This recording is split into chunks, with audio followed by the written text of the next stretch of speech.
So all we have left is documentation and finishing touches. Let's. I think I'll fix up the graph first. So we need title and what do we want to call it? Power of. It's power dissipated in R2. I'll call it the power of R2 versus R3.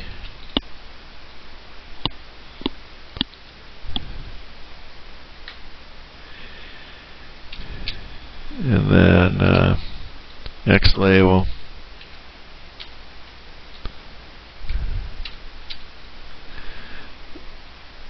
And I want that to be R3, and then remember square brackets in ohms, and Y label.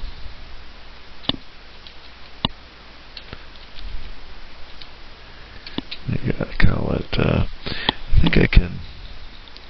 I'm going to try putting these as subscripts. I think that shows up as subscripts on the graph if I do it that way. R3 in ohms, and then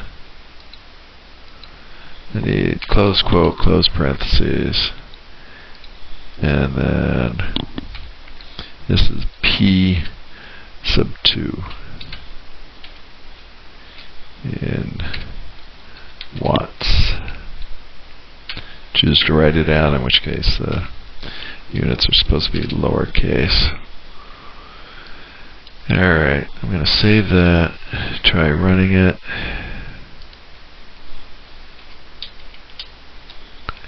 And graph goes off the page for you. But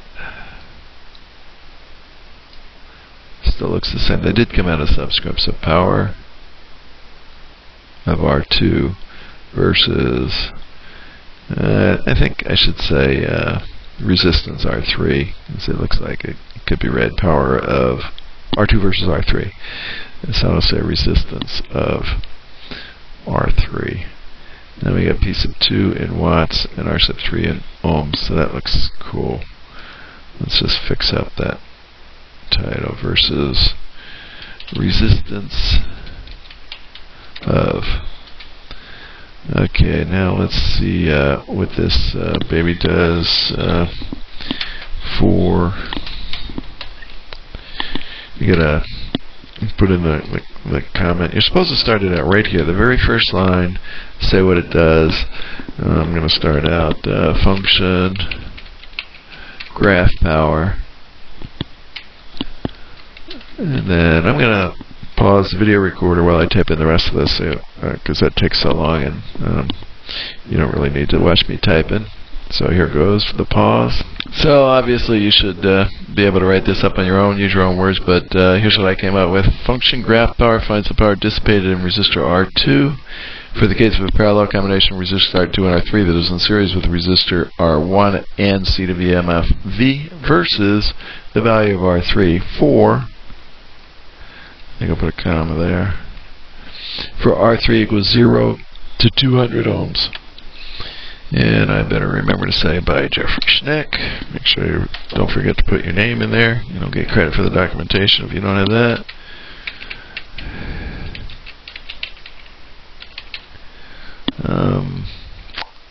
Input variables and output variables none.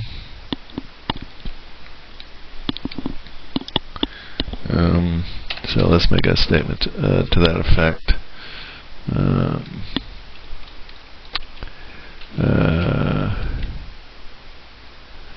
Function graph power takes no arguments and returns nothing. So I got that covered. I should say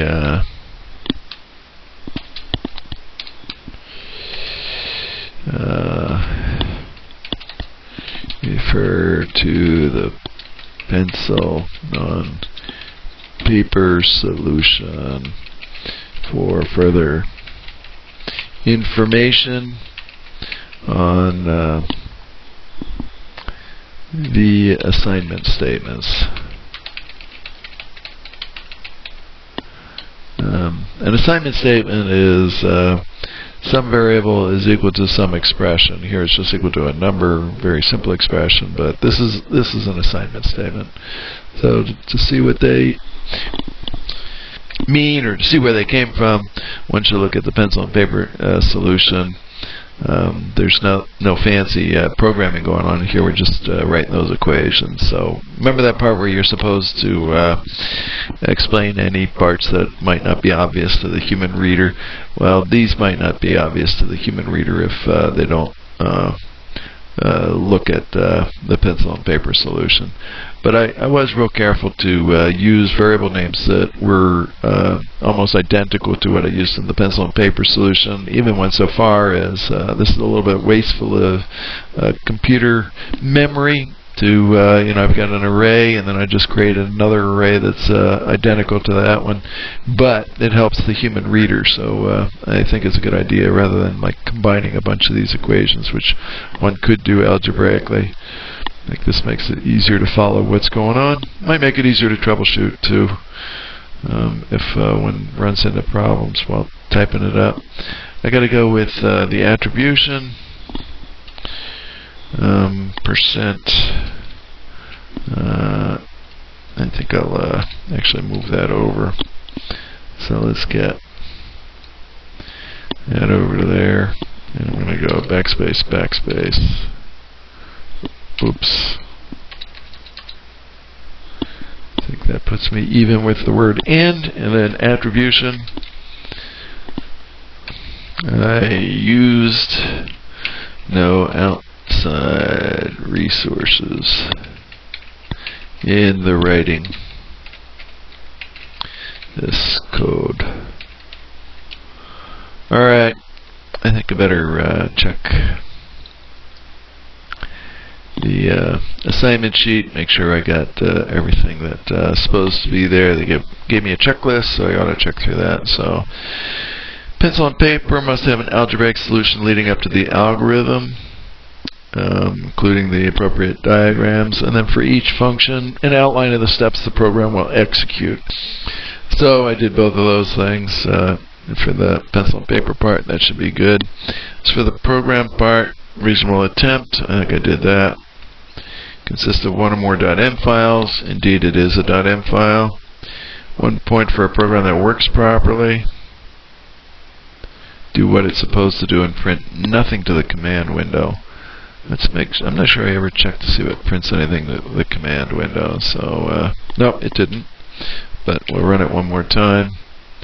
Make sure it's still working. There's the figure that it's generating power of R2 versus resistance of R3, which is what I wanted it to do. That's the way I did change the title, I think. I'm not sure I ever checked that.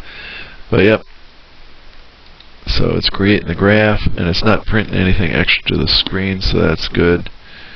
1 point for documentation and final touches. So to get this point, you have to have your name in it. So I got my name, your axes, and graph must be properly titled. So let's run that baby one more time. Well, maybe not, maybe even more than one more time, but let's run it right now. Okay, there's the graph.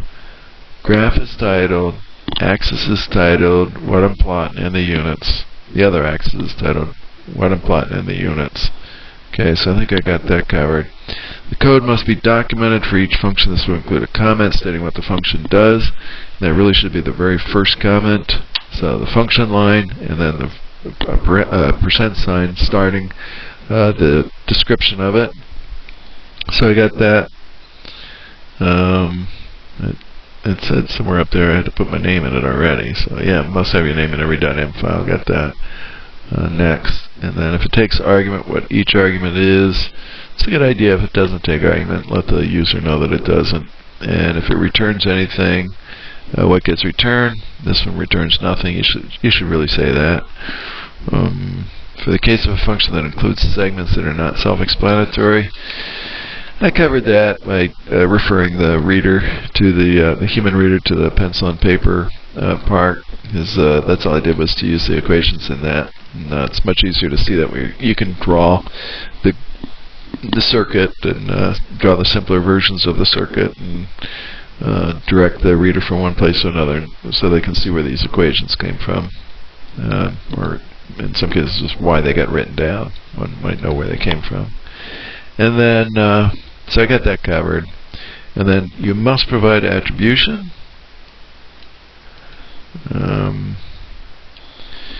In particular, if you use my videos, you got to say so. So make sure your attribution line is not identical to mine. Provide it in your own words. You will not get credit for the documentation part if your attribution statement is identical to mine. And then comes the due date. So yeah, I think we got it covered. Just looks like I've already saved it there. And then just to make sure I didn't accidentally change anything, run it one more time, and yeah, it's producing the right graph. So that looks like a wrap for project 2, video number 3, the one in which we do the finishing touches, like axes, titles, and title of the graph, and the documentation.